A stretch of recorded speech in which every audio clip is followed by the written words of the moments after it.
Hello বন্ধুরা, খুব শীতকাল।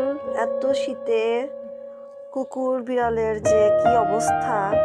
আমি পলিথিনটা দিয়েছি, তার টেপের কাজ করতেছে। পলিথিনের ভিতরে যেহেতু বায়ু ঢুকতে পারে না, তো এই এগুলা হচ্ছে অনলাইন থেকে যে অর্ডার করলে এই ক্যাপ কভার করে দেয় এই প্রোডাক্টটা, এতক্ষণ নাক সেই ডাকছে, ধরনের।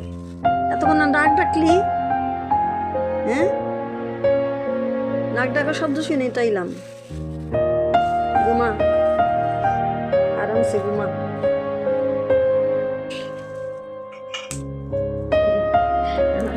একটার উপর আরেকটা ঘুমায়।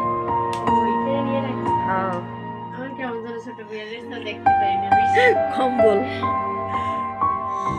নিচে একটা কম্বল, আর এই যেটা আছে পলিথিন। এমনিতে যে বিড়ালগুলো মানে পালে